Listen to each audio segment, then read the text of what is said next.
Ini ndakambotambwawo nyowani muno muPretoria kuSouth Africa. Ndaona nhamo nemunyama zviri kungonditevera and kunamata ndanga ndakuneta ndikati ngandimbotsvaga otherwise pamwe zvine chivanhu mukati. Pane gurupu randakapinda paFacebook rechivanhu ndikabvunza kuti hakuna n'anga iri padhuze inobetsera here.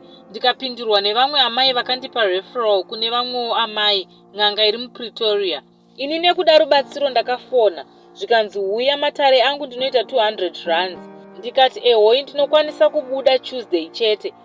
Ndanga ndabva kutangawo kabasa pamba pemunhu and ndakatanga pakati pemwedzi. Saka ndakataura nenyanga iyi taakuma 20 something ekupera kwemwedzi. Musi weMonday wacho n'anga iye yakatotanga kufona zvikanzi muri kuuya here mangwana nekuti pane munhu ari kubva kuZimbabwe ari kuda kuti vaende vese kuCape. Ndakati ndiri kuuya ndipei madirections. Tuesday yacho vakatanga kufona kuma7 zvinzi ndiri kuda kubuda ichokurumidza. I went there ndakasvika kuma12 munhu aisatomborakidza kunge vari kuda kubuda. Handina hangu kubvunza.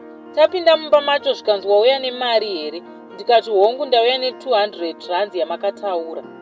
This was my first time ndichienda kun'anga saka hapana chandaiziva. Zvikanzi hauna imwe here nekuti ndikakuitira matare hapana zvaunokwanisa kuita nekuti uri mwana. Isa 300 rands ndingokupa mushonga nekuti rima riripo pauri rinotyisa. Ndikati 300 rands handina ndingoriwo ne200 rands. Zvikanzi okay chimira ndingokupa fodya unogeza mazuva 3. Asi unofanira kugezwa munyama uri pauri otherwise hapana kana kwauri kuenda neupenyu. Ini nekutya ndikati ehoi apa ndanga ndine pamuviri pane 16 weeks. Pandakasvika takambogara panze vachindibvunza twakawanda kwandinoshanda, mari yandinopiwa, ndine murume here, ndine vana here. Saka ndanga ndavaudza kuti ndine pamuviri. Panyaya yekugeza zvikanzi zvitori agent because nhumbu iyi ndiri kuona yabva. Ndikati okay ndinodzoka next week ndatambira. Zvikanzi kugezwa ndinosiita 2500 rands asi iwewe hako unondipa 1000 rands and kunodiwa jira rewhite 2 meters rinoita 15 rands by 2, mbiya 40 rand, huku inoita 40 rands. Ndikati okay hapana chakaipa. Wiki rese vaindisira message makuseni vachiti ndakurotera hope dzakaipa uri kuda kutogezwa. Tuesday yakasvika ndanga ndapiwa ka 1500 rands kubasa.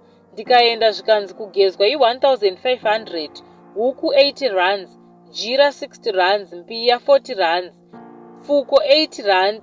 Munhu akaenda kunotenga huku 100 rands, ivo yavo yekuzoenda kusango 300 rands. Zvese zvinhu ndakasvika zviripo, vakaramba kuti nditenge ndega.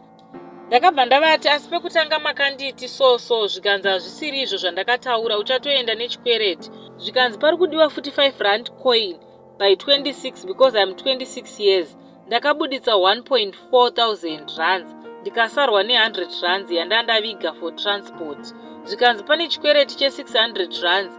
Kugezwa kwacho ndaiti kutodirwa mvura kaini. No ndakanatiriswa mvura yaive nemidzi zvikanzi zvapera. Chisiya hembe idzi unopfeka dzimwe uchienda. Ivo ndo pavachazoenda kusango vanoita matare nezvinhu zviya. Ndikati okay. On Thursday zvikanzi ndarota hope dzakaipisisa pari kudiwa bakatwa. Ndinobayira kusango nekuti pane hama iri kuda kukubaya. Ndikati okay regai ndimbotsvaga mari ndotenga bakatwa racho on Tuesday ndichiuya. Zvikanzi Tuesday kure mangwana chaiwo hamusvike. Ndakachema ndikakwereta mari ndikavatumira 500 rands. Zvikanzi pari kudiwa imwe 800 rands. Ndikati handina. Vakati okay rega ndiende. Handina kuzombokwanisa kuendako.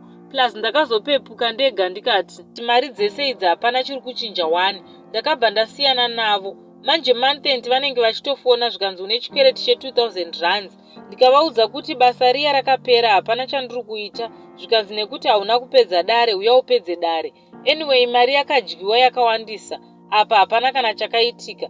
Vachingondiisa fiye chete. Saka ndangoti vedu weka zvirinane kutozvinamatira hako. Munhu uchigara nemari yako pane kupedzerwa mari nevanhu ava vari kungonyepa kachiti zvone vanobatsira vanhu ing'anga. Vazhinji vacho dzangowo mbavha chete. Musazoitwawo zvandakaitwa izvo hama dzangu. Ndangoti ndikubatsireiwo, ndikuudzei kuti ndakambotambwa yakadaro chokwadi. Zvakaoma hazvo, uyu ndo unonzi utsinye chaiwo. Apa ndaitofungawo kuti ndiri kubatsirwa. Iyo nyaya yedu yekuda zvinhu iyi, munhu chingopfugamawo zvinamatire wega. Ndo chidzidzo chandakadzidza panyaya yangu iyi.